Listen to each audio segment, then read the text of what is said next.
I do have a topic today for our Yes, preamble. We don't normally plan our preambles, but this is what's been really grinding my gears lately. So, what I want to talk about is it's going to bring in multiple themes all at one time. Oh boy. It's about nerd culture. Okay. I had just watched the trailer for the new Sonic the Hedgehog movie. Oh. And it's not Sonic the Hedgehog and its design that I want to talk about. I want to talk about gatekeeping, whiny fans, and bullying in nerd culture. God, yes. So, I just watched the new Sonic the Hedgehog trailer, which has been causing controversy online. Have you seen any of this, Nick? I have not, no. So, have you seen the trailer? I saw some stills. I did not watch the trailer. So, you know what the character looks like in the new movie, correct? Yeah. S3E09. Meow? Ah, come on. So, the controversy that's been going around online is that people are complaining about the look of Sonic the Hedgehog. They're like, it doesn't look like the classic design, and so on and so forth. And so much so that they and moaned so much to the point that the studio went back in, undid all those thousands of hours of man work, and are going to change the design that they came up with.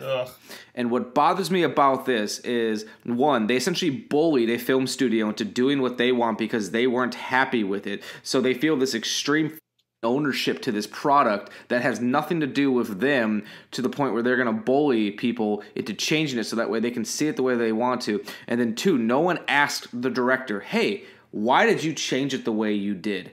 I personally watched the trailer, and his body shape is a little goofy, but I didn't think it was a bastardization of the design, especially because the design of Sonic the Hedgehog wouldn't work in the slightly photorealistic style that they're trying to make. Yeah.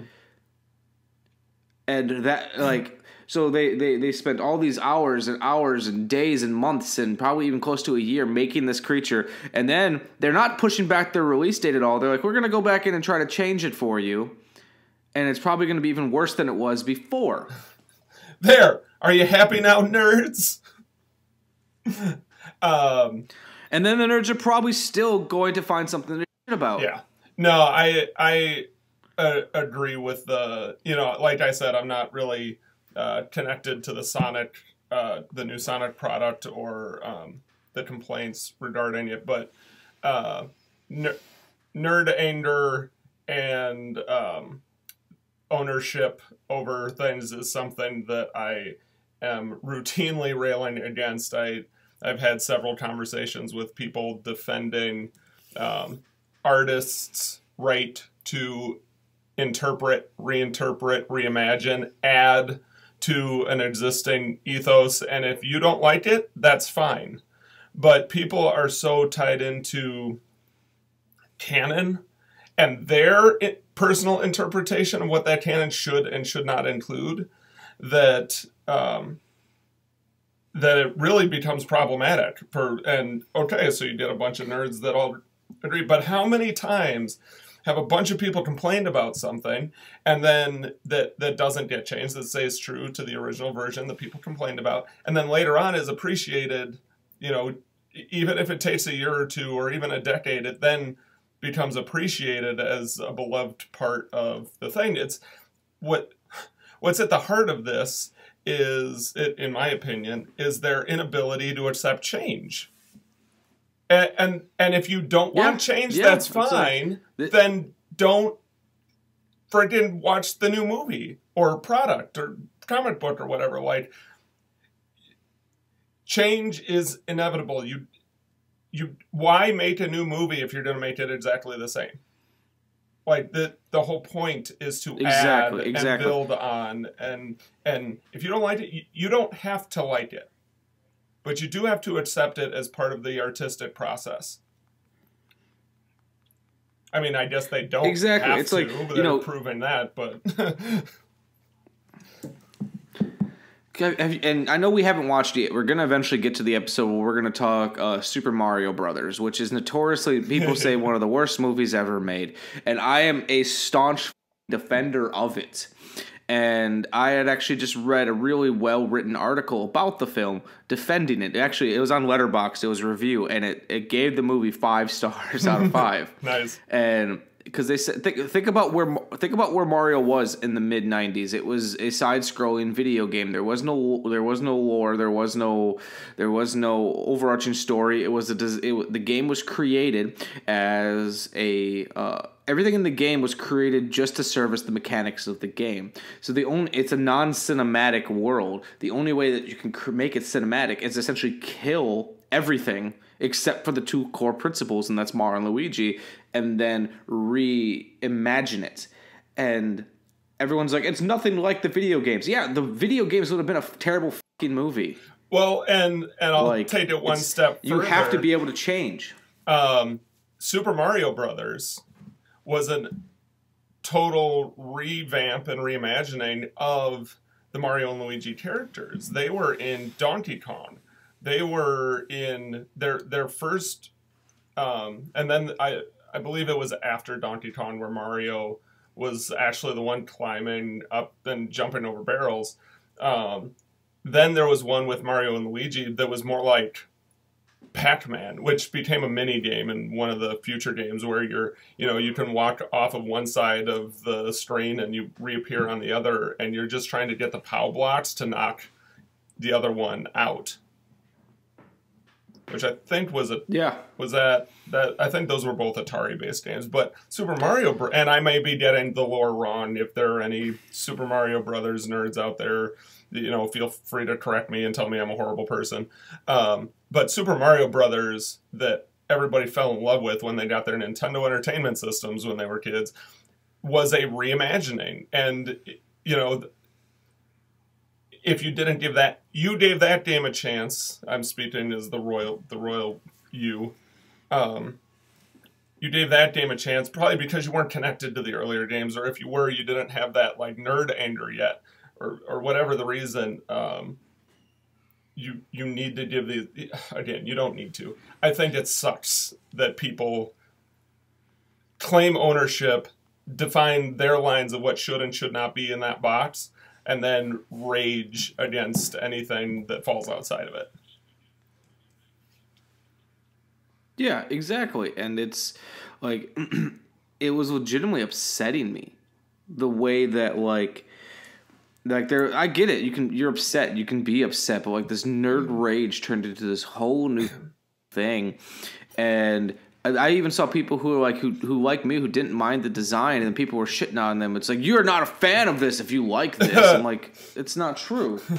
Thank you, Meta. And that's another aspect that pissed me off. It's like, oh, so you're gonna gatekeep a hedgehog who captures rings and say someone else is not a fan because they like a design? Like, God forbid I ever get to make the Mega Man movie I've always wanted to do, because y'all gonna hate it. And it will very well, like, I know it would be good and solid, and yeah, nobody would give it a chance. And I have the same argument over the Ghostbusters Answer the Call. Like, that one really upset me when people were railing against that. And we talked a little bit about it when the Ghostbusters... Wait, which Ghostbusters was this? The female-led. That one's Answer the Call. Oh, okay. So then, and we talked about this a little bit when the trailer for Ghostbusters 3 was released, and Paul Feig's not Paul Feig, he was Answer the Call director. Jason Reitman's reaction to the... Jason Reitman. Yeah. His reaction of, how do you know that I'm not going to have girls in it? Like... exactly. Just chill out. And it's one thing to rail against these products after they've been released. It really pisses me off when people are railing against it before they're even released, based on some stills or a trailer. It's like, you don't get it yet. See the piece, absorb it, give it a chance. And then, like, another thing that's been just annoying me, I don't watch Game of Thrones, but it's been the biggest thing on everyone's tongue. This was this past season, because it's the final season. And once again, nerds took so much ownership to this thing that they love that they didn't like the way it was turning out. They were essentially armchair quarterbacked themselves into a spot where nothing that these creators could have done would have appealed to them. Yeah. So much so that there's a petition going on around to remake season 8. Yep. I heard about that. Like, that is just asinine to me, to the point like where like I get it, you weren't happy with the way this goes, and then like what always hurts me is everyone's like, I'm not criticizing people for being fans of this thing. There's things that I'm passionately fans about. What annoys me is I want to say 90% of these people have no idea how anything is done behind the scenes, and when something that they don't like happens on screen, or earlier in the season when there was an episode that was extremely dark and people were saying, oh, the cinematographer doesn't know how to light. No, he knows how to light. He's probably been doing this longer than you've been probably actively watching movies or even TV shows. He just intentionally chose to make it dark. And maybe you're just not watching it in the right setting, or maybe your TV's too dark. He didn't make it so that way you couldn't see. He knows what he's doing, and it was an intentional choice. Yeah. Same thing with, if you don't like the way the show's being written, everyone's like, the writer doesn't know what they're doing. I'm sure they do. You had an image in your mind of what you wanted this show to be, and now it's pissing you off that your predictions weren't correct. Right. And if we're going to blame anyone, blame HBO. HBO is the one who's giving them the money.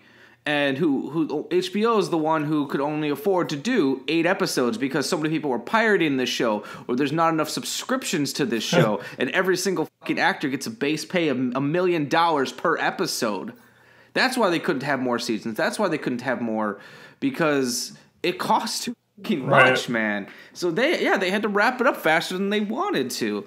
Like, don't think for a second. I can guarantee you, without even watching the show, without knowing anything about the creators, they had something longer planned. They had something bigger planned. I'm sure they didn't plan from the very beginning to piss people off. Wow, I'm getting fired up. Woo! Well, should we channel that energy? Where's the Tylenol? Should we channel all of that energy into the Ghosts of Mars? If you want, do you have anything to add about gatekeeping and nerd culture? No, it's like I said, it's a conversation I've had so many times. I know it's not gonna change people's personalities. It is extremely frustrating when people do that. Don't be a dick. The Will Wheaton axiom. And I'm going to end it with this. Oh, no, continue what you're saying, then I'll end my final thought. My Maury's final thought. Or what was I going to say? Oh, in my opinion, like my tendency to lean heavily on karmic balance when something isn't right in the world, they're really like doing themselves a disservice. They're the people that do this gatekeeping. They are preventing themselves from taking in wonderful art, and that's on them. It sucks that that's in the atmosphere, but they're the ones inevitably that are suffering. I'm not losing any sleep because they're pissed off about it. It's like it's the same thing with, I know you don't watch wrestling, but the same thing happens with wrestling fans where they work themselves up because they are predicting where they like to see the storyline goes, and it doesn't play out that way. And good or bad, how it turns out, they're like, well, that was terrible. It's like, yeah, it's easy to go back in hindsight and say, oh, that was terrible, knowing what had personally didn't work for you, but if you go and expect it to be anything but what it is, you're going to be upset. Just try to go out there and enjoy it. And that's what I'm going to finish this up with saying. It's okay to like something. It's okay to dislike something. My message out to those, because like there's been some people out there who have liked the way the Game of Thrones ends, and then there's been plenty of people being out there like, oh, it was a terrible ending. It's okay to like it. Just don't allow peer pressure to change your perspective on something. Yeah. Like it's the part. If I let peer pressure dictate the way I feel, I wouldn't be such a big defender of Super Mario Brothers, and I'd be following the line of everyone else. I probably love things that other people hate, and I probably hate things that other people love. But it makes us unique. Absolutely. You know? I'll be the first to admit, I watched the entire first season of Game of Thrones, and I was bored out of my mind, so I had no interest in going back. That's not a problem. Right. Because I'm comfortable enough with myself to know that I'm not going to let peer pressure change that. You didn't demand that the creators remake the first season because it bored you. You just went, you know what? Not for me. This has artistic merit for somebody else. Mm-hmm. Or like the second season of Twin Peaks was not what I wanted it to be. And I didn't go out there and try to, argue with David Lynch, even though he even agrees it wasn't very good. But he walked off the show halfway through, so okay. he wasn't a fan of it either at a certain point. But I guess that's that. I normally I don't plan our preamble conversations, but I've been holding this in, and I just needed a sounding board. Who wasn't Amanda? Amanda, I'm sort of sick of hearing it. Got your blood boiling. Yeah, how are you, Nick? Before we start the show, how are you? I'm good. I'm good.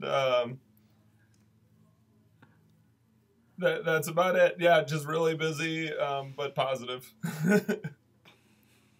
Really busy, but really good. But good.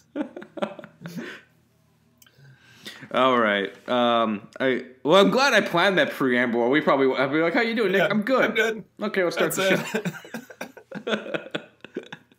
All right. Let me take a sip of coffee for the working man.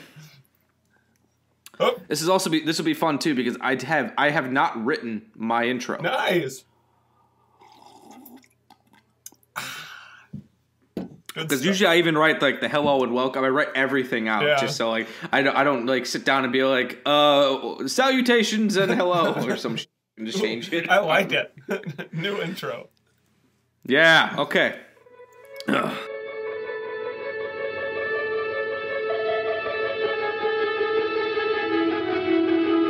Warning! This movie podcast actually discusses movies.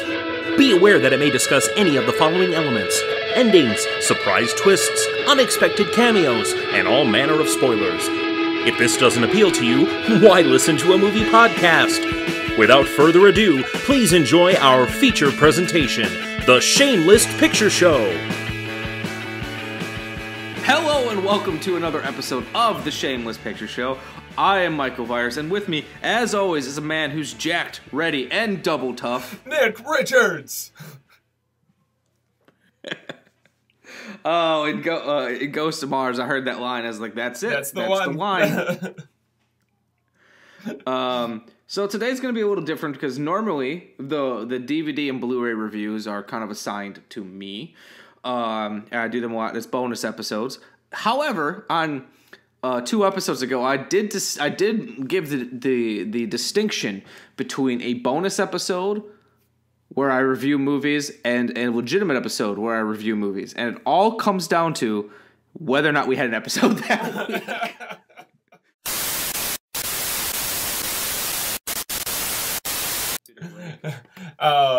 So we're experiencing some lag. It's thrown our conversation off a little bit, but I guess from a technical standpoint, this will all work, but it just might be a little disjointed. We're going to do our best to give you guys a coherent episode, and we'll see what happens.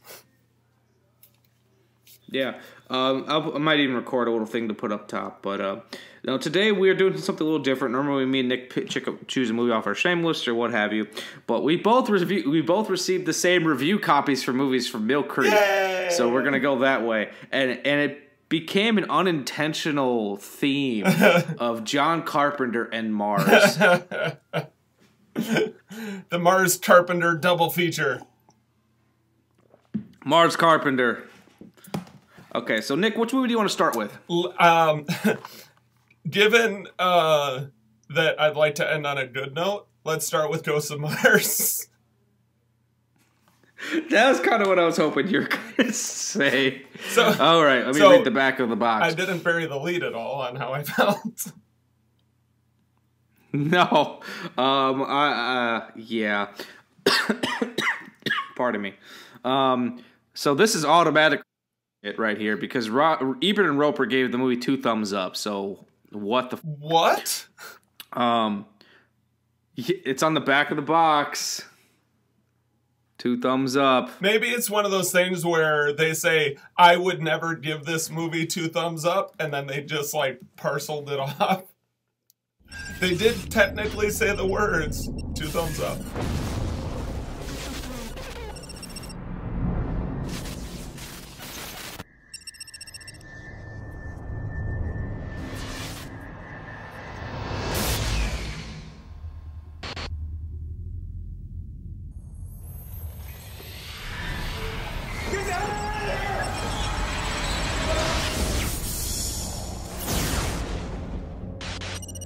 It was supposed to be a routine prisoner transport. Williams was arrested on the suspicion of murdering 6 rail workers. The bodies were hung and decapitated. But here, a million miles from home, Hello? Anybody here? Drop your weapon. I ain't going back. they're about to discover nothing is what it seems. We got a situation there. Everybody in the mart's gone inside. What the hell is going on out there? Whatever used to live here, we woke it up. It takes us. I'm talking about a kind of possession. Something's kicking out there.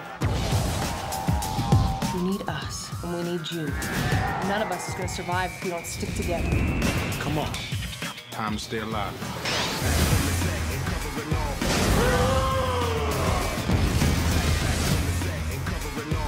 Second time I saved your life. Yeah, run a town! From the master of terror. Go! Get out! John Carpenter's Ghosts of Mars. From John Carpenter, the master of horror behind 1998's hit John Carpenter's Vampires and classics like The Thing and Halloween, comes a sci-fi thriller full of explosive action and bone-chilling suspense. Natasha Henstridge from the Species franchise is Melanie Ballard, a headstrong police lieutenant on Mars in the year 2025.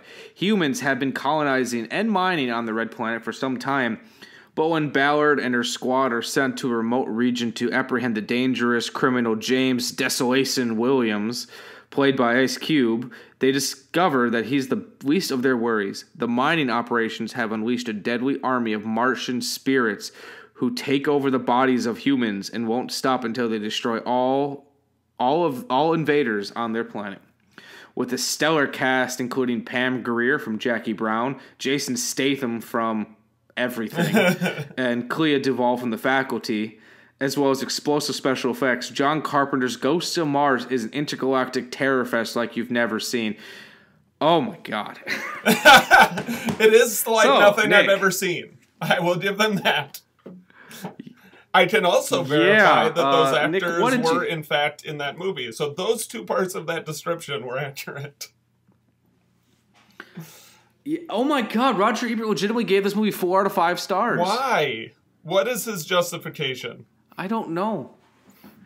Okay, do you want? Well, we're gonna do something a little different because normally me and Nick are pretty positive people when it comes to reviews, and we don't like to shit on things. We both really love John Carpenter. Yeah, I'm cool with sci-fi. Yeah. As long as it's not men in lab coats just walking around. I have yet to see a sci-fi movie that is just men walking around in lab coats. So I want to find this. Is that just something that you thought it would be, but don't have a reference to, or is there a pocket of sci-fi movies that are just people in lab coats that I just missed out on? I think it's like 1950s sci-fi movies. Okay, all right. Like, it's usually like the first Blob. 5-10 minutes are just dudes in lab coats, and I just tune out. Okay, so his review, Roger Ebert's review of Ghost of Mars is mostly him talking about the plot. But here's his like final thought. Ghosts of Mars delivers on its chosen level, and I enjoyed it. But I wonder why so many science fiction films turned into extended exercises and blast the aliens. Starship Troopers was another. Why must aliens automatically be violent, angry, aggressive, ugly, mindless, and hostile? How could they develop? Oh, so he's commenting about something to do with this movie, but he's commenting that this should shoot the aliens. But that's exactly what this movie is. Why did you like the movie so much? His review doesn't even really say why he likes it. Actually, while I've been reading it, the review went down to 3 stars, so I'm confused. Maybe this is a big conspiracy. Yeah. I'm going to put all my money in that basket. Maybe. All right. Well, Nick, what did you think of Ghosts of Mars? Ghosts of Mars. My mom said, if you don't have anything nice to say. No. Okay, so there is some... There are pieces in this that had potential. Okay?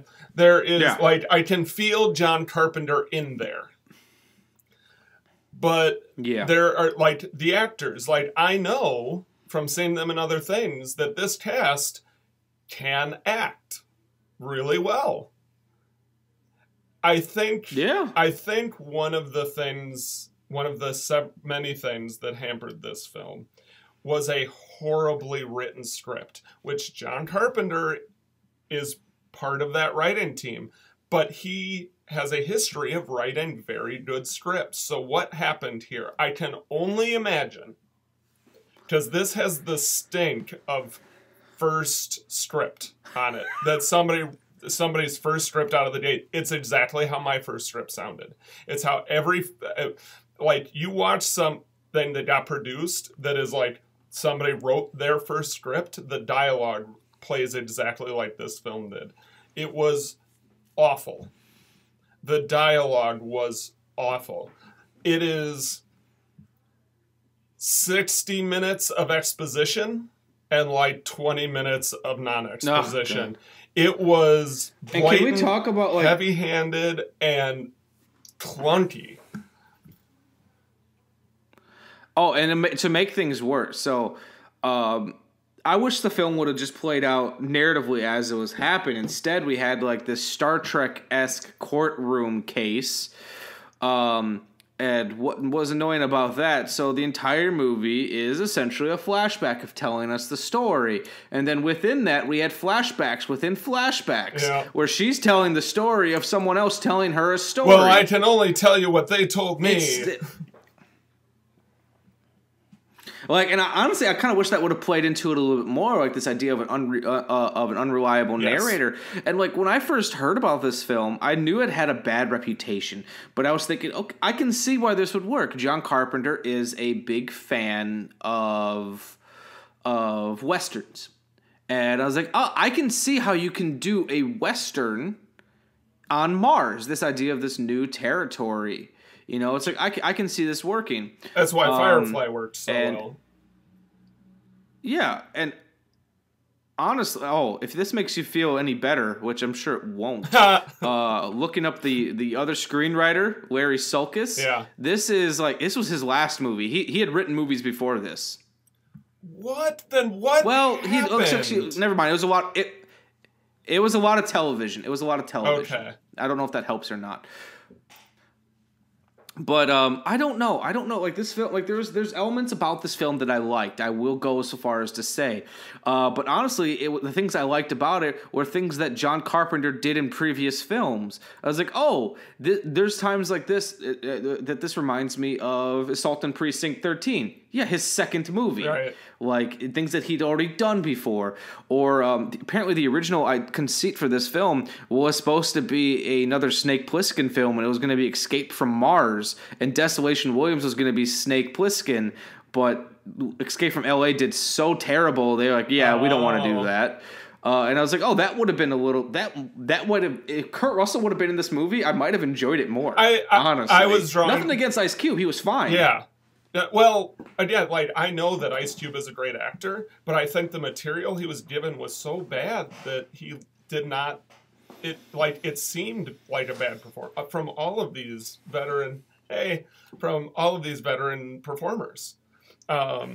So maybe everyone did what they could with the material. Yeah, I think maybe this is a lost in translation issue where what it was originally conceived to be got changed and hacked away at so much in order to fit it into something else that the soul of it got lost and no one really realized it.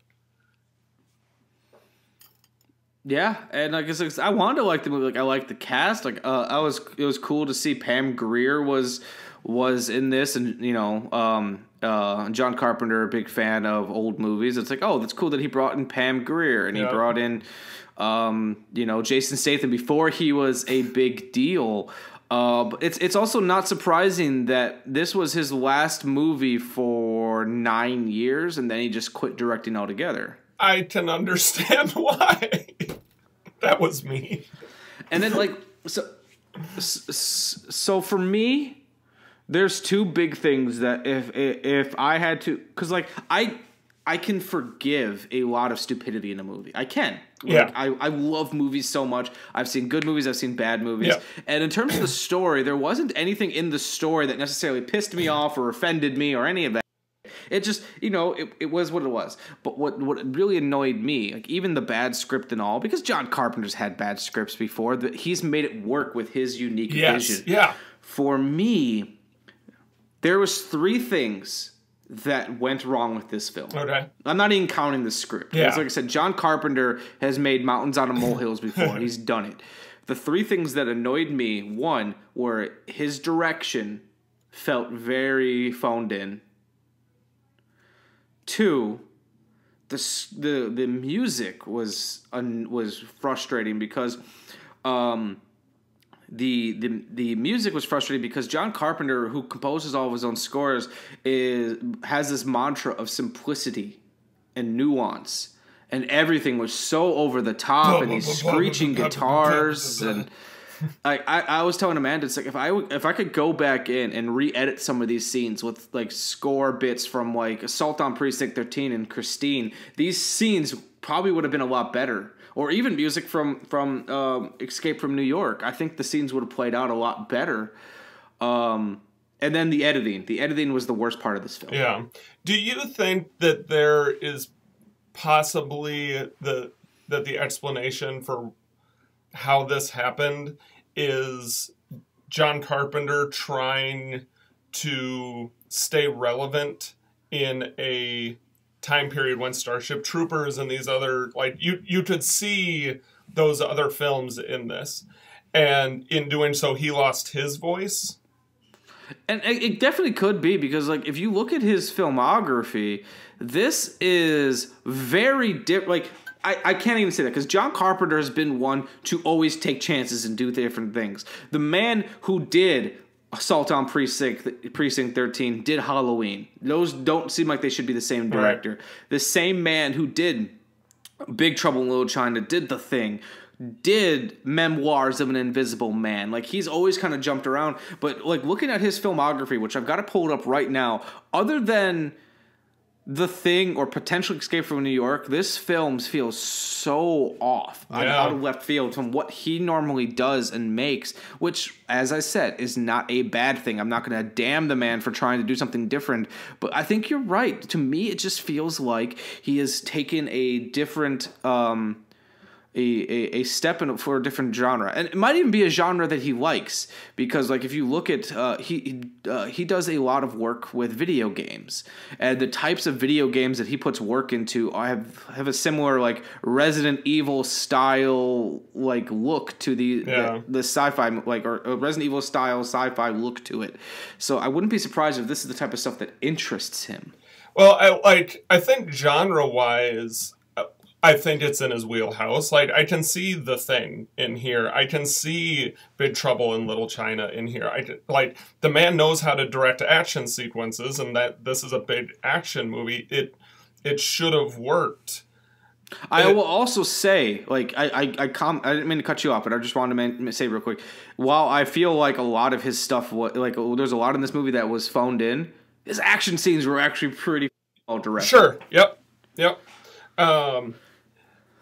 It honestly, if it had been more action, it might have been more successful, because that is some of the spots where it didn't fall apart.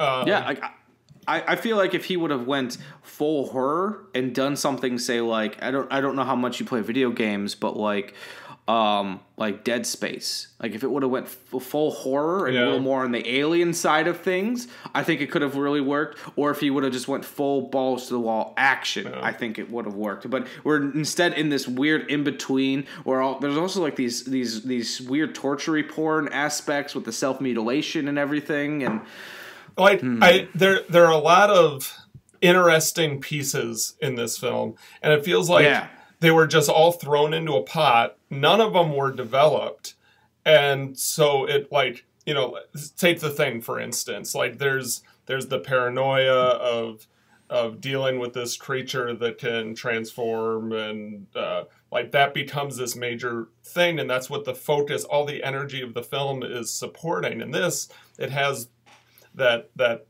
torture self-mutilation piece and it could be in anybody thing. Yeah, but they also buried the lead early, because like The Thing was fun because we didn't know. This one, we literally saw the creature fly into people's ears. And like they also weren't really consistent about it, because when it was one-on-one, it would release from a dead thing, and then it would be stalking them to who's it going to jump into next. But they can go around like machine gunning dozens and dozens of them out. But like then, according to the other sequence we saw, shouldn't this mist then like kind of come up and infect all of them? But and then like even when Natasha Henstridge's character was possessed, but like, so we'll just throw some drugs in her and then it'll not, like, just nothing was really supported narratively. Like, if you want to do an action film, and don't throw this other stuff in. If you're going to throw other stuff in, support it properly. Like, honestly, I feel like I would have enjoyed the concept more if it would have been like, so like the idea of ghosts of Mars was like the ghosts of the people, of the creatures on this planet are now inhabiting people. I would have preferred it more if it was actually like Martians, instead of like these. Like, it's weird. You get this ghost of Mars fly inside of you, and I get that you're self mutilating, but when do you have time to go full Mad Max? Right. And then like I also love that like the mean bad guy, he was known as Big Daddy Mars. I'm like, oh, come on. Cool. I think the ghosts of Mars have we're mad at our review and infected our computer systems. Okay, guys. For those of you listening, I know the last thing we were talking about was like Big Daddy Mars or some shit like that. We just had a complete total system meltdown. No, two simultaneous system meltdowns that were unrelated to each other. Oh, and to make things better, to make things worse, at the beginning of the episode, we couldn't log into Skype. Our Wi-Fi was messed up. So the ghost of John Carpenter, even though he is very much alive, did not want us bad-mouthing this movie, and both of our systems went down through some miracle of some higher power. We have all of our previous footage is still saved, but here we are. There's a weird echo to my recording.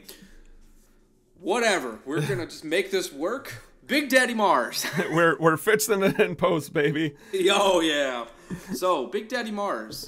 What I was gonna talk about with that was, so like I said, they went like full Mad Max with like these. They also had this crazy like Hellraiser look to it. Yeah. But then I can't think of. Every time I heard Big Daddy Mars, I'm like, that's just that's so weird. Like just the name of it, and I kept getting flashbacks to like the Resident Evil movies in this, and then I kept thinking of George A. Romero's Land of the Dead, and I was like, his main zombie in that was also called Big Daddy. Okay. And I looked up to when we had our technical difficulty to see when that movie was made. It came out 5 years later, but still, it's like, what are the odds that these two movies have a similar vibe, both have a creature named Big Daddy something?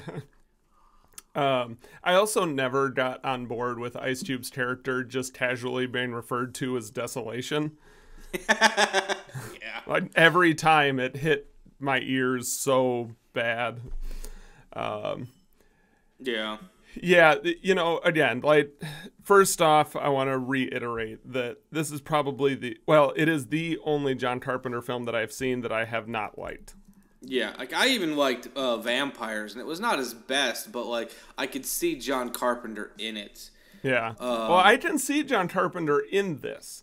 It's just buried under a whole bunch of really hard to swallow weakness and undeveloped. If any of those Carpenter-y bits had been developed, it would have made a big difference.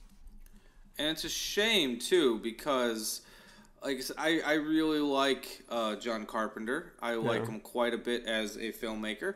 And I think he got burnt out. I think that's honestly what happened. Like, he took a long extended wait after this movie and made The Ward, which I've not seen, but I've heard mostly unfavorable things. I have heard it's better than Ghosts of Mars, so maybe that little bit of break helped him. And then he just kind of retired, and he became a rock star and was doing music. And but apparently he had such a good experience helping produce and then writing the score for the new Halloween film that Blumhouse just made, that he wants to come back and make another film. Okay. So, like, maybe now he's re-energized and he'll come in and do something cool. That would be great. What this movie left me with as the credits rolled is I had this really strong urge to have, like, a candid conversation with Carpenter and be like, hey man, what happened? Like, not with him. Like, I want the story of how this didn't come together. Like, I feel like there are some, all right, you know what? I can't really talk about this in the industry, but I had to work with this guy who was a real pain in the ass, and like, and we had and scheduling it. Like, I want to hear, for lack of a better word, the excuse. Like, what I feel like there's a story here, and that's the story that I want to hear. Quite frankly, that's the story that I want to see. No. Same here. And then, like, so the thing that really got me was, and if this didn't bug you, I would be really surprised because you are an editor as well, is the editing on this film was atrocious. Like, yeah, I think I have a feeling I agree with you. I was so bogged down by the script issues and the delivery of the, you know, you can only polish a turd so much, that it didn't catch my attention. I don't drink anymore, but I want you to sit through this movie one more time with a couple good friends and make a drinking game, and you have to drink every time there is a random cross dissolve in the middle of a scene, because you'll be wasted.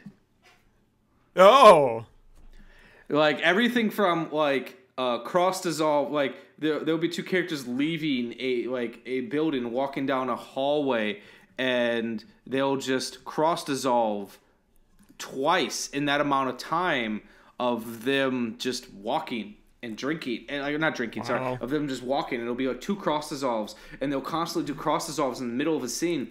And it reminds me of when I was in film school, and I had a teacher who told me that, because when I was making From the Darkness Theater, I didn't want to I didn't have enough coverage to show the character looking at the marquee for the theater he was walking in and then entering the theater. I show him take a step or two, and I cross-dissolved him outside the theater into inside the theater. And I was thinking, well, that makes sense because you, it's just showing the passage of time. And my teacher was like, you can't do that. I was like, well, why not? He's like, because it's supposed to be showing the passage of time. He's like, and I am showing the passage of time. You didn't say how much time I had to pass. And so what I did was I made that cross dissolve larger and even added a sound stinger in the middle of it to just piss him off.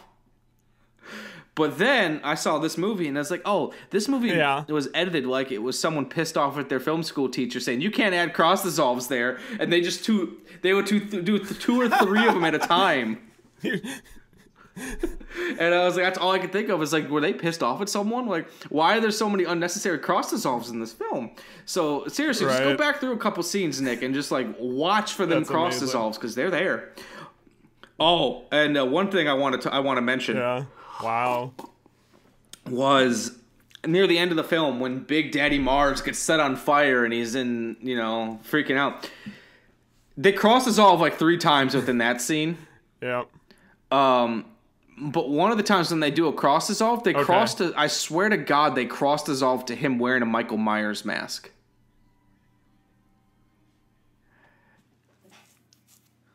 Yeah, and I couldn't tell if it was a white mask that they made to look like him or if they were intentionally putting a Michael Myers mask on him. And I swear to God, it was a Michael Myers mask. It wasn't just a white mask. It looked just like the Michael Myers mask. So much so, if you need to reference this, if you need me to, I will record it off the TV so you can put it in this episode. Nice. Awesome. Yeah. Yeah. Oh, just real quick, I had to cut this little bit out. I had to stop my recording for a second and start it back up again, so you might lose sync there for a second. But I'm trying to find look through my notes, and just like one of the things that I mentioned the flashback within a flashback, which happened often throughout this. Also, the idea of drugging the ghosts of Mars, which I still think is stupid. Like I would have been more okay with it, and it still would have been weak, really weak. But like I was almost waiting for. And it also would have tied up the whole, like, her telling this in, as a past tense narrative, narration. If, like, the ghost of Mars was still in her, because all they did was drug it for a minute, but then it, like, sobered up, and now the ghosts of Mars are loose in the, this courtroom. Like, that would have at least been something. I still wouldn't have liked it, but I would have hated it less. But instead, Ice Cube just shows up, hands her, like, this silver-coated machine gun, and is like, all right, let's do what we do. You would have been a good crook. You would have been a good cop. It was so cheesy. And then it was so weird. Like, I'm not used to a sci-fi movie where, like, their weapons are just machine guns and shotguns. It's like... No laser rifles or anything. Like, okay, that's not important. That was not a big one because it's close enough in the future, I guess, that I appreciate they didn't go too over the top. Oh, I forgot about this. Okay, so it's the year, what was it, 2167? 2025. And they're stuck in this room with a bunch of RCA-connected computer monitors. HDMI didn't exist then, Nick. It's all like yellow, red, white, connectors on the back of these computer screens. I freaking loved that. One thing I'd say about sci-fi movies, they're supposed to take place in the future, whether it be the near future or the far, far future.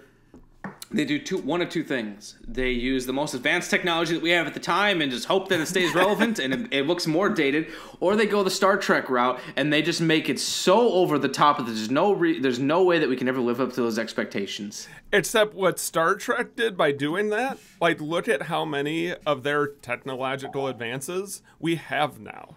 Like, iPads were totally something that they used in that show. Me and Amanda are watching through the original series right now because of you.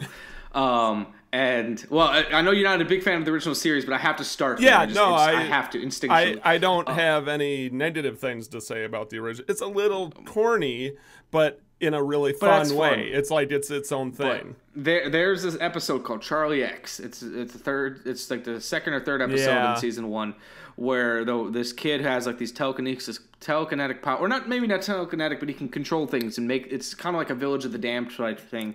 And he takes over control power of the ship, where he's then steering the Enterprise.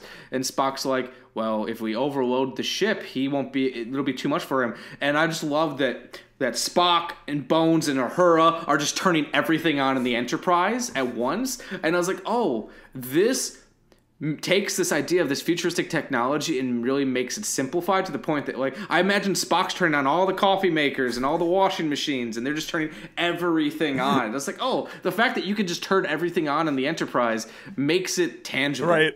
I don't know. That's a little bit of a diatribe. One thing. I'm gonna do one more Star Trek tangent. Okay. Something that I really enjoy about the series Star Trek Enterprise, the Scott Bakula one, which Bakula takes place between our present and the original series.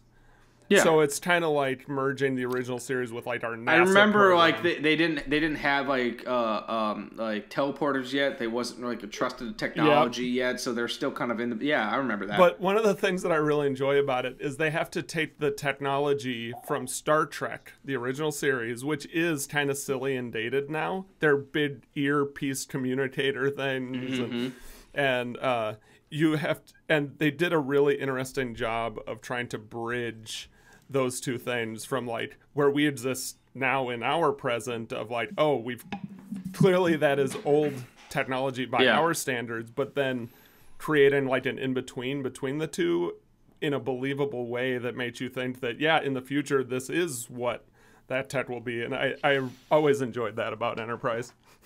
I'll give you that. So the last thing I'm going to say, I got one more negative thing to say about the movie before I got to give it some positive credit. Because we have to. I hated Jason Statham in this fucking movie. He's such a just annoying... And I don't think we're supposed to like him. I don't think we're supposed to like him. But we also don't strongly dislike him enough to like that we don't like him. But there's that like...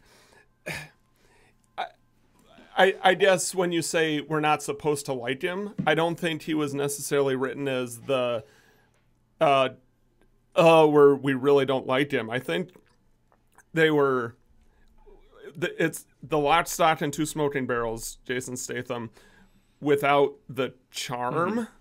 Like when you strip that charm away, then he's just kind of skeezy. Yeah, and like and that's the thing, like, he was super skeezy, and, like, I really wanted to see him get his comeuppance, and he lasted a lot longer in the movie than I thought he would have. And like, I could have taken his over-the-top, like, sexual innuendo skeezy character, but what annoyed me is, like, when things start going bad, he pulls Natasha whatever, how do you pronounce his name? Into another room to have sex, and then she's totally into it. I'm like, oh, but that all of that is bad script. Like the way that those conversations go the whole time, I'm like, oh, that script needs to. Oh, it was really bugging me, and that was one of the highlights of the bad. Yeah, and I guess what I'll talk about for some of the good, I appreciate that this world's supposed to take place in a matriarchal society. I thought that was a nice touch. Yeah. They also made it believable enough that I could believe that Mars could be terraformed, and like I said, I kind of wish they would have taken like the Western feel a one step further, because it's this big desert planet, much like the Old West was. Right. I would have I don't need to see people in cowboy hats and spurs and all that shit, but like I wish we could have seen a little bit more of the society of this town, especially because like where a good chunk of this movie takes place on a train, and like I can see this Western influence, and I wanted to see a little bit more of that. Yeah. But I guess I appreciated the world that Carpenter was trying to build. Yeah. And I guess I would have liked to have heard a little more of a Western influence within the soundtrack too. Instead we got Buckethead and Anthrax thrashing on, which I watched the special features on this, and it was legitimately like John Carpenter composed the score, and it was performed by the members of Anthrax, Buckethead, and Steve Vai. Like what? Like you say, like I can see Carpenter in there, and it just didn't come together, and it's a shame. Yeah. All right, so I think that's it for Ghost of Mars. I don't know if I would say it's not a recommendation from the Shameless Picture Show, unless one of two things: if you're a John Carpenter completist like I myself am, and I feel the need to own, because he's my favorite filmmaker of all time, so I feel the need to own everything. It is a good-looking Blu-ray, I have to say. Like, they did a great job of... I guess you don't really need to clean it up. It's from 2001, but the movie looked great. There was some really nice use of special effects and miniatures that I really appreciated. I wish the movie would have been shot a little bit better, too, but whatever. It's 2001. We're going through a learning curve of switching to digital, and... It wasn't my favorite. The special features were okay, but the one that interests me is there's a commentary on here with John Carpenter and Natasha Henstridge, where John Carpenter's always a funny interview because he rides the line between crotchety and extremely nice in one sentence. They're talking about. I'll pipe in a clip of it here, but they're talking at the very beginning about. The train, over the credits, and you see the train coming into the station. Which reminded me, actually, of the Halloween intro of just that slow push in on the jack-o'-lantern. Yep. And he was talking about, he's like, yeah, because the budget constraints, we had to use a miniature here. And Natasha Henstridge is like, wait, that's a miniature? And he goes, you couldn't tell that was a miniature? She's like, no, it looked like the train that we had on set. And he goes, well, if the rest of the audience is as easily as fooled as you, we're off to a good start. But then, not even a minute later, her character's introduced, and he's like, I legitimately tried to find it, because he's like, I like that you had your hair pulled back and made your character look more tough. He's like, but it was my word that you might have been too pretty to be this badass. He's like, so I was intentionally trying to find your bad angles and shoot you from there to kind of humanize you. Yeah. And he's like, I couldn't do it. You don't have a bad angle. And I was like, damn, John Carpenter, in a minute you went from being kind of insulting to being incredibly sweet. Oh, Johnny. Yeah, Johnny boy. Should we move on to the next film? Or do you have anything else to say? The one thing I'll say, based on your recommendations thing, is so much of your takeaway from movies is dependent, and this goes back to our preamble, is what you go into it expecting, right? Exactly. I went into this movie expecting a John Carpenter film, and I did not enjoy it. If you go into this expecting those early 2000s sci-fi popcorn movies, don't worry too much. I could see having a really good time watching this. Yeah, and I do know people who like this movie, and there's one guy in my Facebook named Esor who runs a video store in Canada. He's not admittedly though, he's not a big John Carpenter fan, but this is his favorite John Carpenter film because he thinks it's the most fun. Yeah, and that's fair. Yeah. That's fair. I know people out there who like this, and honestly, I could even see it I went in, like you said, expecting a John Carpenter movie. Instead, I got Ghost of Mars. But I could see myself revisiting this film in a couple years and enjoying it more. Now that the shock, I know what I'm getting myself into. You didn't go in with the right frame of mind. I feel like I could go in and be like, okay, this is well done. This is well done. Fuck those cross dissolves and, move on from there. I'm making this episode even more difficult. Not only do we have a difficult edit, but I'm just going to keep swearing, so you have to bleep me out every single time. If I have to do a lot of work on this, so do you, Nick. All right, well, let's now transition into some early Carpenter work that also about Mars, that I have more positive things to say about. Hold on, I don't have my camera up. There we go. Mars. It's not all positive, but more positive than... I watched this one first, and I was like, it wasn't bad. Yeah. It's probably actually pretty good. But then watching Ghost of Mars, I was like, the Eyes of Laura Mars was actually pretty stellar in comparison. Anyways, let's step back a second and let me read the back of the box. You won't believe what you see. This riveting tale of murder and suspense stars Faye Dunaway as Laura Mars, New York's most controversial fashion photographer. World-renowned for her sensational, erotic portraits of models in settings of glorified urban violence, Laura Mars exhibits a mystifying psychic ability. In her mind's eye, as if through the lens of her camera, she witnesses a series of bizarre murders with terrifying clarity. All of the victims are people Laura has known. Police Detective John Neville, played by Tommy Lee Jones, discovers a striking similarity between Laura's works and classified police photographs of the murders, and he attempts to unravel the events which have taken control of Laura's mind. The film builds to a spine-chilling climax when the eyes of Laura Mars reveal the identity of the killer. Bum, bum, bum.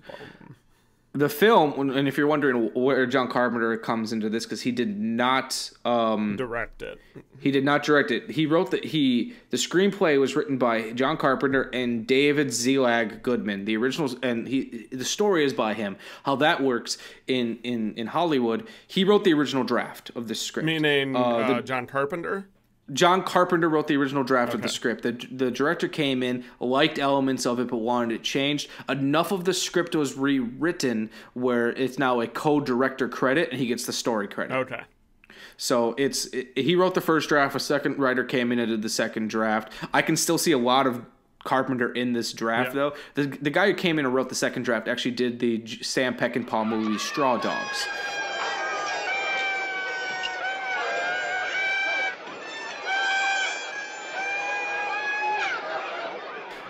And it was produced by John Peters of Batman fame. Oh. And directed by Irvin Kershner, who did Empire Strikes Back the year after. Wow.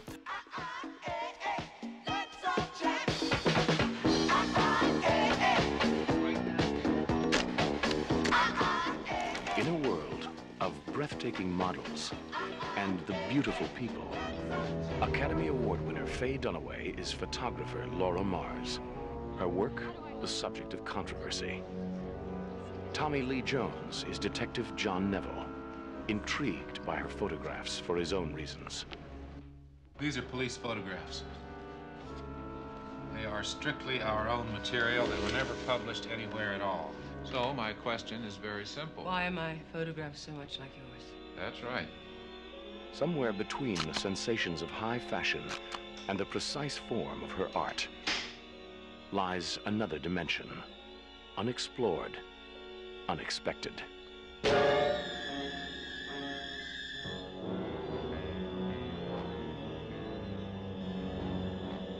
Unwillingly, Laura Mars becomes a witness to a series of murders, watching through the eyes of a killer.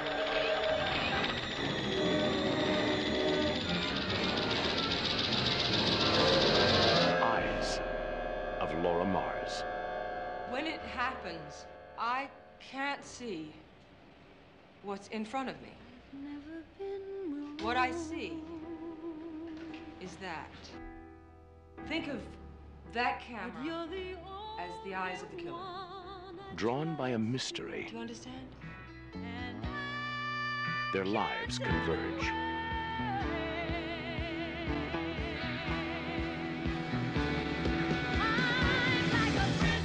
Her world, sensual, dazzling, provocative. His world, demanding, dangerous, violent. This is incredible.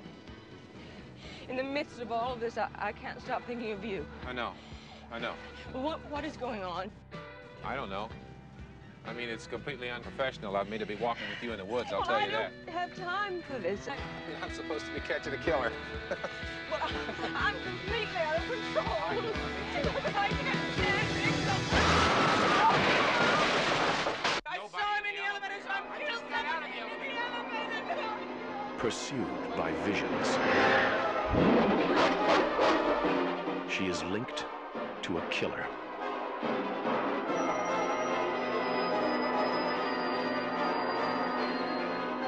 At any place, at any time, a witness. At any moment, a victim of her own eyes.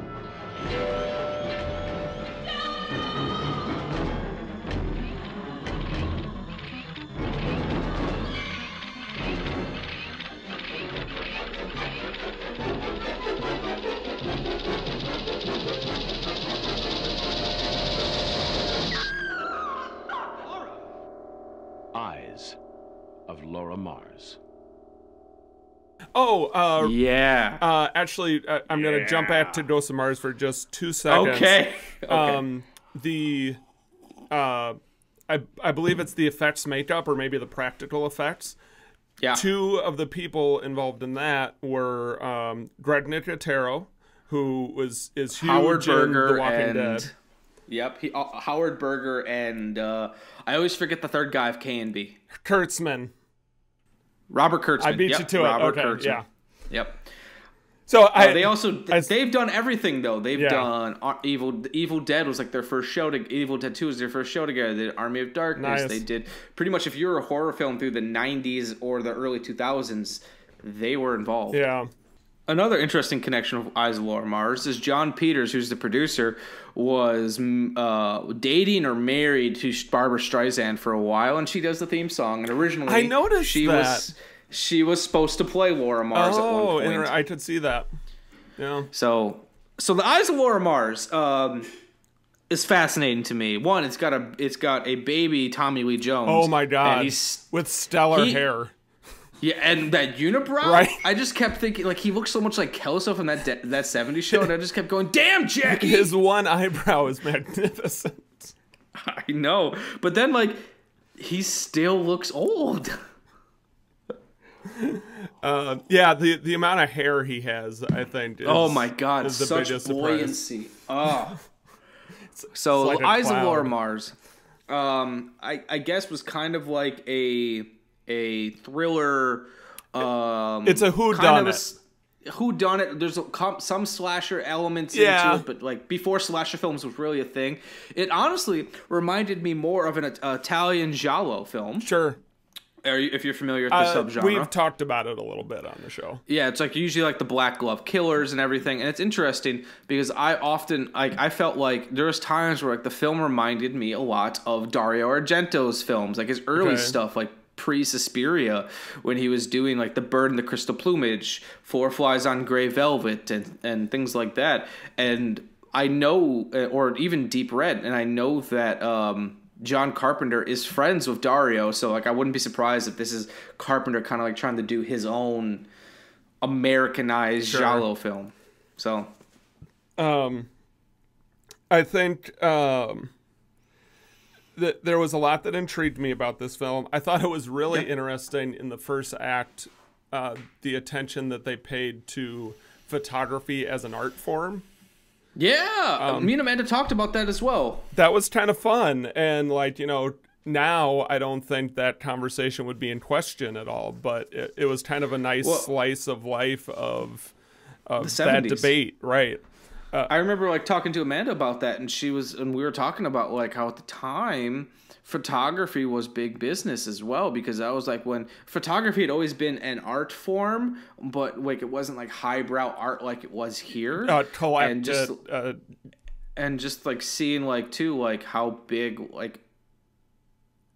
of production these things were and how big of budgets these photo shoots were, and they still have that, but like I feel like this is around like the 60s through now, through where this movie takes place, is when that started becoming a real big thing, where you had essentially full-on film crews to make this happen. And then like the photographer, she was just there to snap the photos realistically, and it's her creative vision, and she didn't really have to do much. They gave her the camera with the lenses, and she just took the picture. She didn't charge the blocking, but in terms of lighting, she'd be like, hey, I need more fill over there, and so it's like It's a lot of parallels to the filmmaking process, which I appreciated. And that first act, I got a couple of pings of like early on in The Exorcist, also when they're doing the filmmaking part. Like again, films made in the same era. I couldn't tell you the exact years, but that like.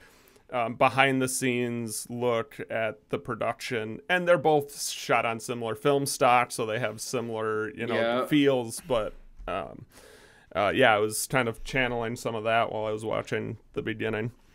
No, too, and like I also really loved the way that the film began. I thought it was like super fascinating with like you got like the retina, and then like it had like the Vaseline.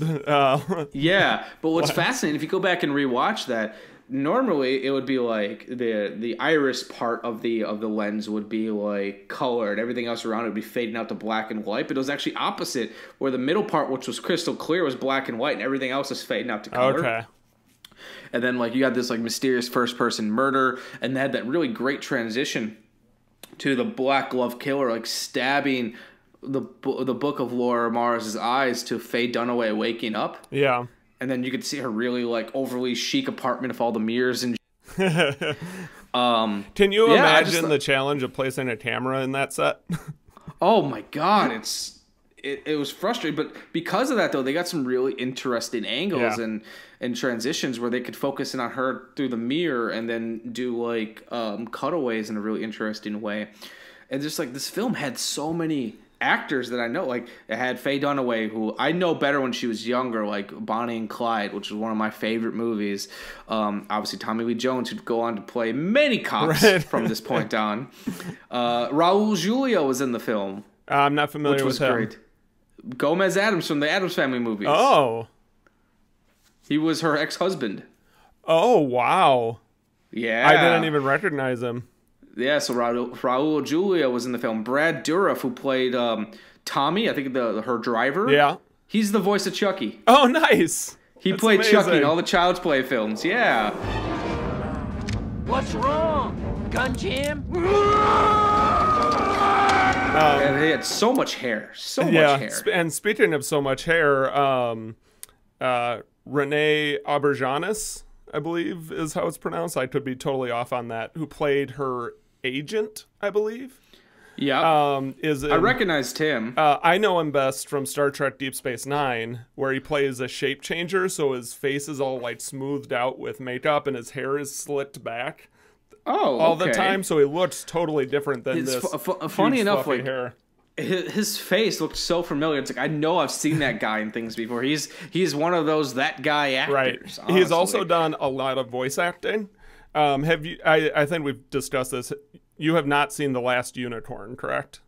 No, I have when I was a kid. I'm not super well versed on it, but I know I've seen it. Do you remember when they're in the castle towards the end, and there's the clock that she has to walk through, and there's this drunk skeleton on top? Vaguely. Okay. Yeah. Renee Auberjonis voices that skeleton who wants wine. Ask me how to find the red ball. Even Prince Lear doesn't know the secret way, but I do. Oh, you do, eh? Answer the riddle then. Tell us the way. Say please. Please. No. Renee Auberjonis. Yep. I did listen to a little bit of the commentary with Irvin Kershner, which is very dull because Irvin Kershner spends the entire runtime telling us what we're seeing. Instead of like really filling us in and like what he's doing behind the scenes. It's like, well, now you'll see Laura Mars wake up and walk into her apartment. And her apartment is really high scale, so you can see that she's wealthy before you even get an idea of who she is. It's like, okay, oh wow, you're really just going to talk us through everything. He did say that Renee Auberjonis is one of the finest actors he's ever worked with. Nice. So that's kind of nice. If you ever get the chance, just look at the cast of Star Trek Deep Space Nine. It is the finest collection of names that I have ever seen. I'm looking it up now. My life. Yeah, wow, we've gone back to Star Trek quite a bit in this episode. There's so much there. Yeah, there. Okay, yeah, I can see it.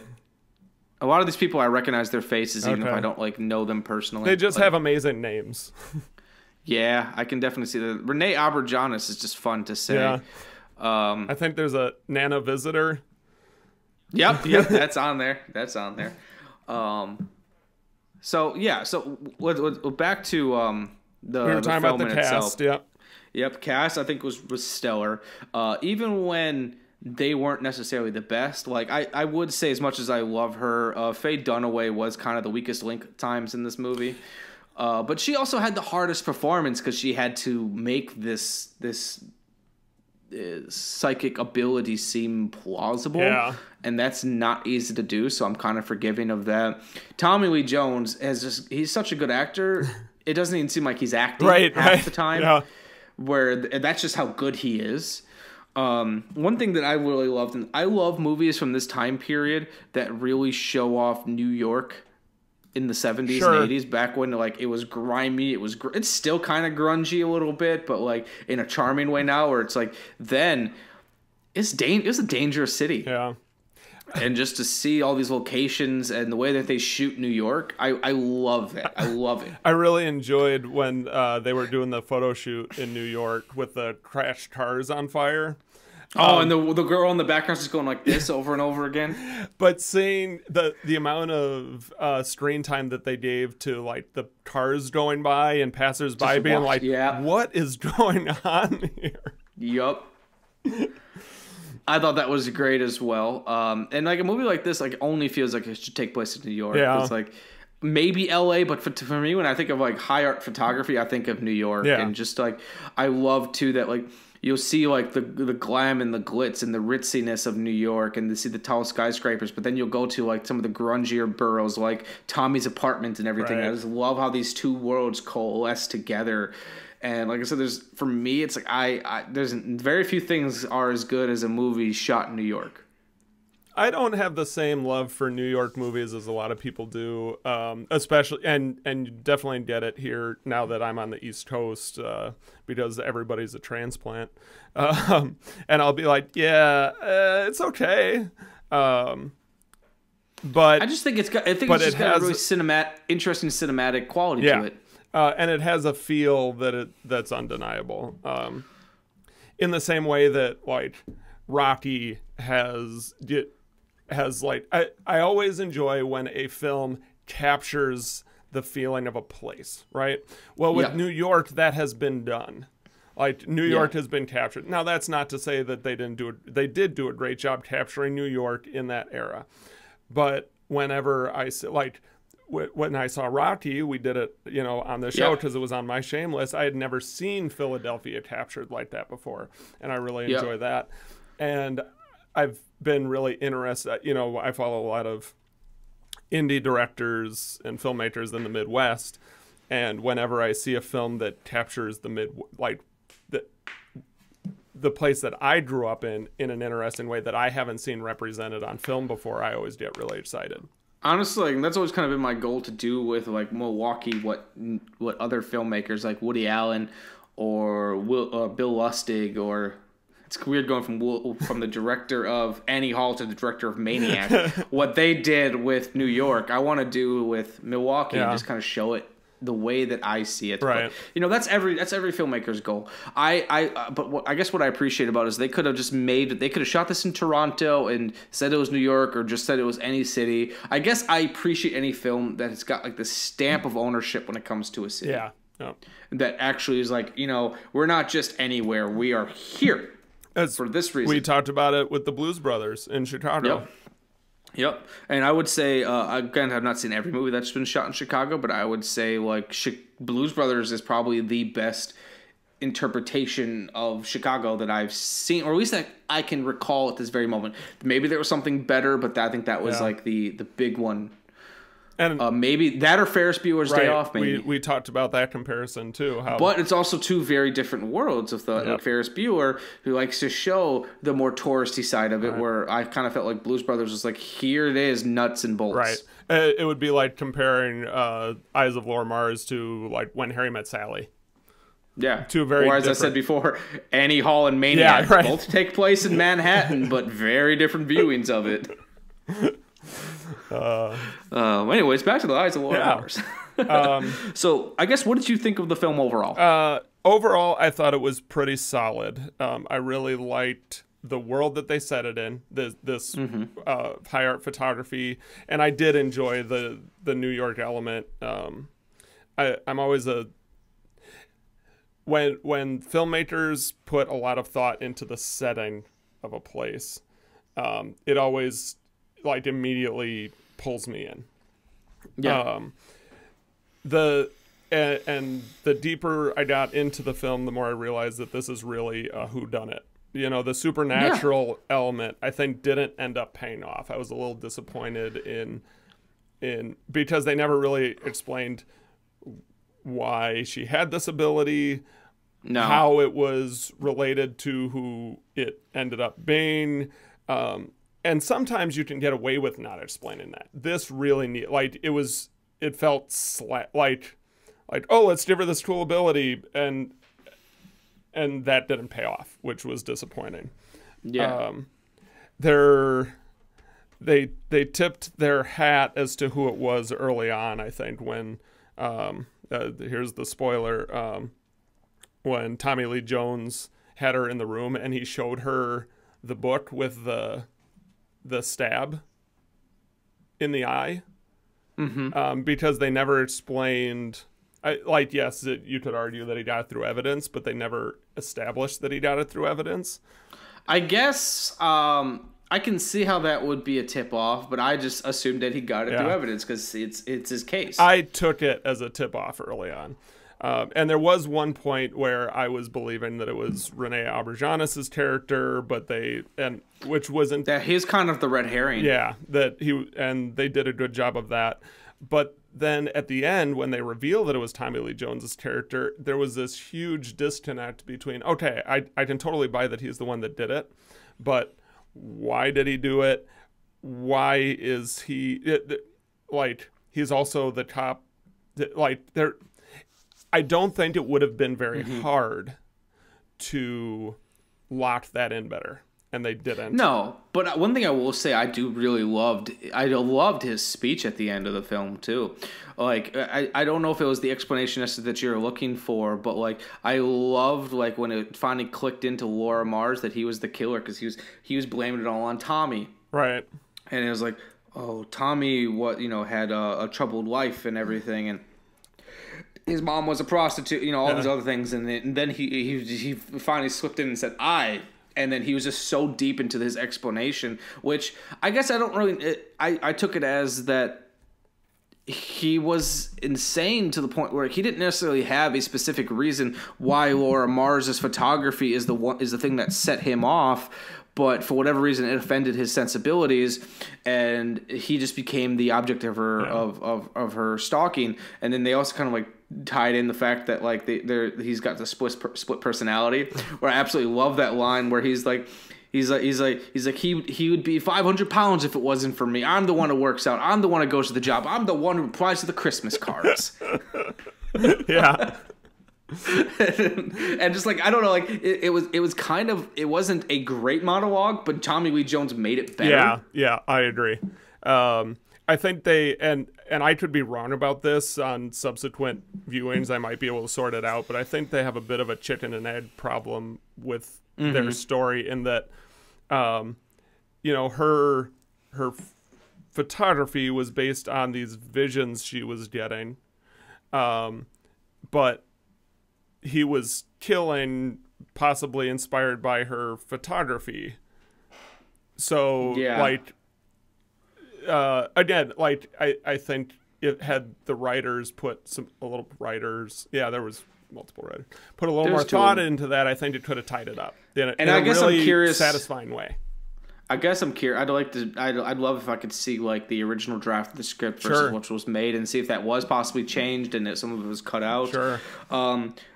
But one thing I would definitely say, it's while there are, I guess, some scripting issues overall, I feel like it was a great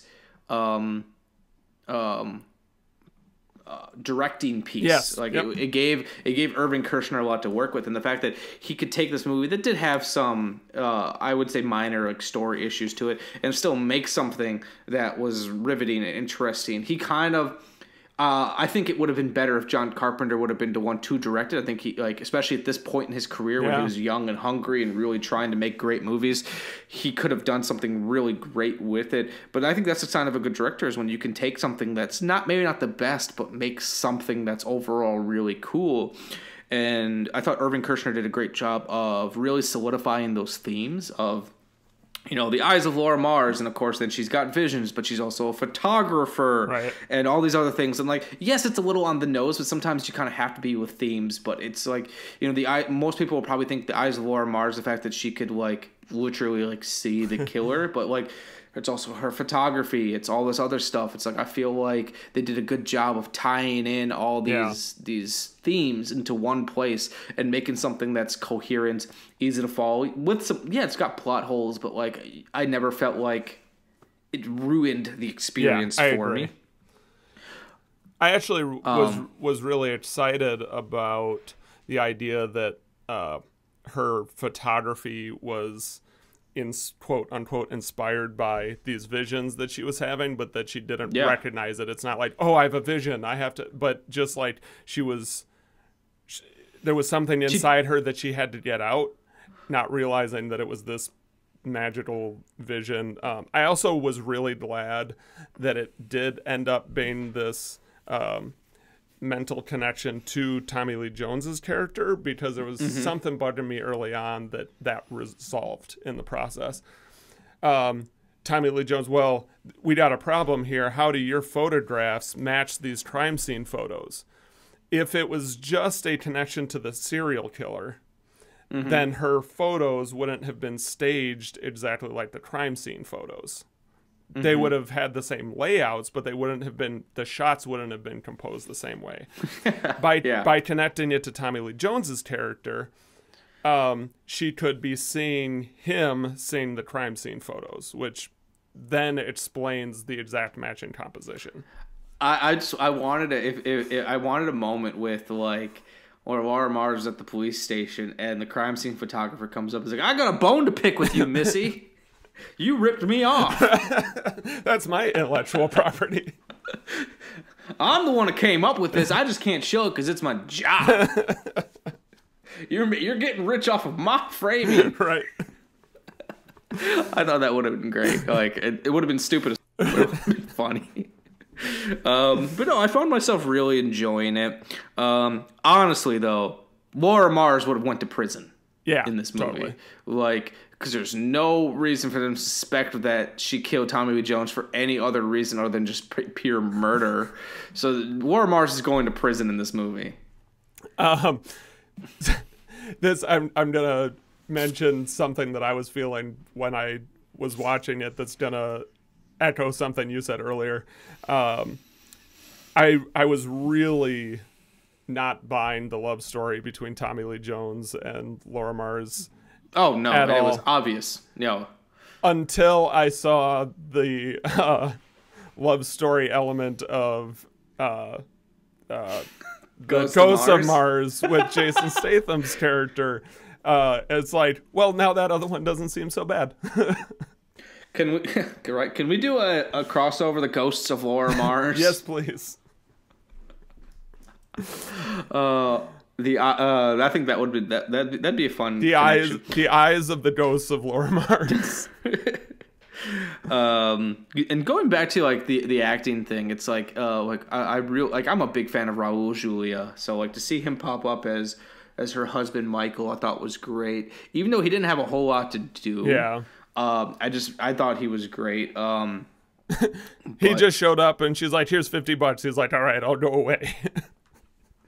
But it's like they kept trying to throw all these different red herrings of who it could be and who could be the killer, and but you kind of have to do that with these whodunits. But I kind of agree with you. Like I would have preferred either if like this vision of hers was explained, or if like I kind of got the impression at the beginning that these were all dreams that she was having for a while, and it hadn't become a vision thing until more recently.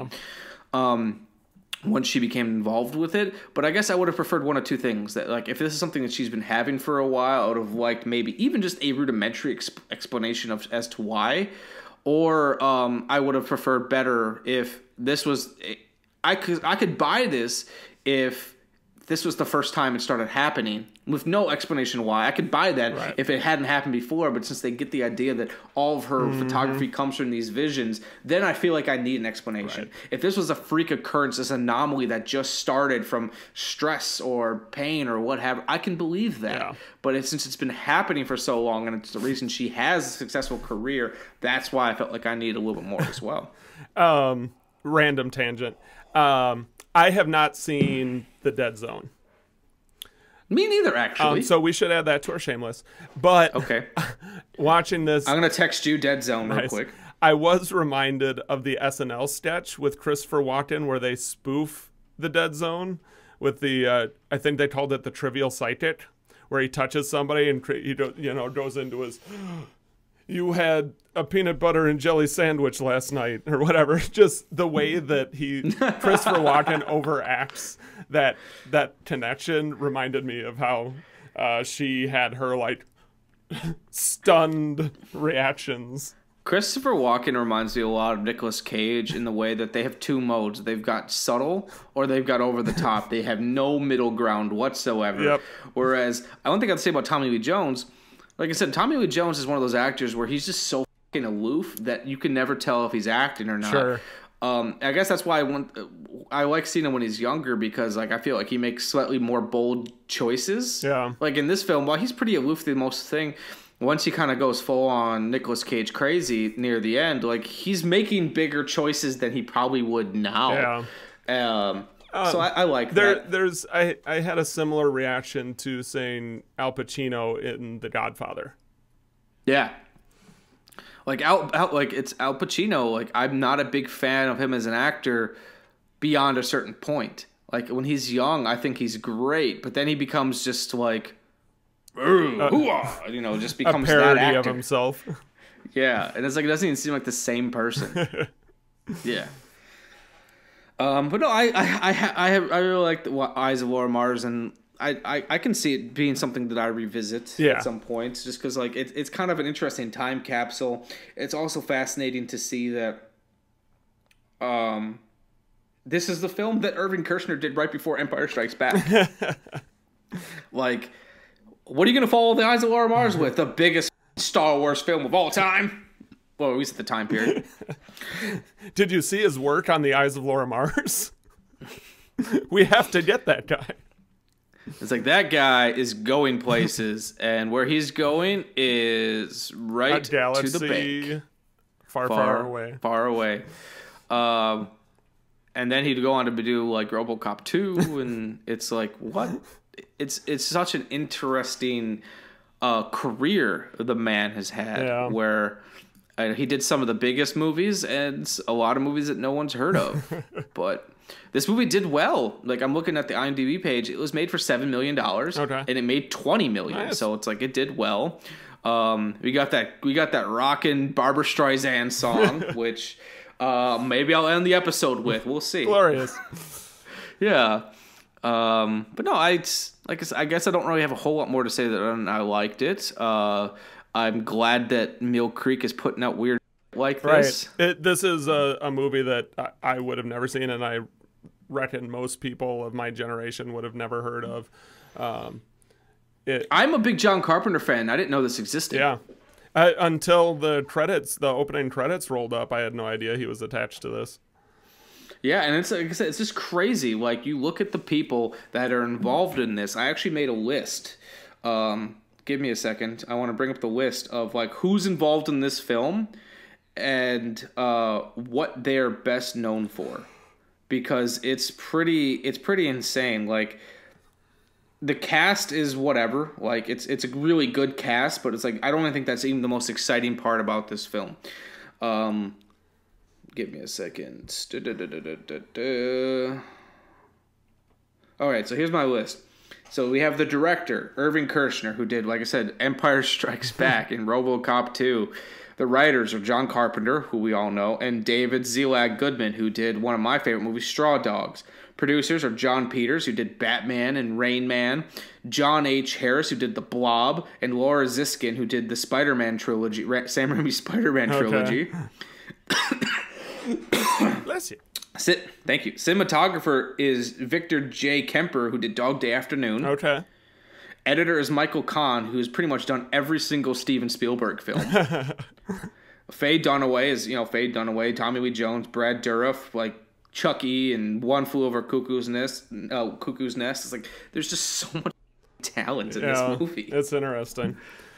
Whereas Ghost of Mars did not. You can say the same thing about if I know. Having not watched Ghosts of Mars, you could look at that cast and crew and go, yeah, this is gonna be great. And it really wasn't. No. So out of John Carpenter's Mars movies, I would give The Eyes of Laura Mars a solid recommendation. Yeah. Like, if you're on the Mill Creek website and you're like, I've got enough money for one. My vote personally is for The Eyes of Laura Mars. However, I will say between the two, it's definitely the slower of the two movies. Yeah. It's more of a thinking movie. So if you're looking for something stupid fun, Ghost of Mars is that. You got stupid fun. It gets my stupid fun. If you're looking for what I think is a legitimately well-made movie, Eyes of Laura Mars is kind of hard to miss. Yeah, agreed. So, all right. I think we had a bunch of technical difficulties, but we made it through. We're on the other side. If this episode is coherent, I will be legitimately impressed. So, is this episode going to be a Eyes of Laura Mars, or is it going to be a Ghost of Mars? Stay tuned to find out. What should we call this episode, Nick? Should it just be the Carpenter Mars double? I'd call it double feature. Yeah. Okay, double feature. Okay. The Carpenter Mars double feature. Cool. Well, I think that's all I've got. As always, guys, please rate, review, and subscribe on your podcast app of choice. We are on Spotify. We are on Apple Podcasts, Google Play, and Stitcher Radio, as well as Libsyn. We are and if we're not somewhere you want us to be, let us know. Yep. I'll make that happen. Reviews help us out quite a bit. Yep. We don't have any new reviews for this week, so I will not be reading those off, but like I said, write something up. We'll read it on air. Yep. And you can find us on Instagram at Shameless Picture Show. I'm at Michael_Viers. Nick is at a word worth 1,000 pics. Nice. Yeah, I'm kind of gonna get it. You're welcome. Yep. And thanks always to our sponsor, Mill Creek Entertainment. Yeah, like we have a nice little thing at the beginning of the episode for them, but you know, they've been good to us, and we love having them on the show with us. And if you're not down with that, I've got 2 words for you. Watch movies.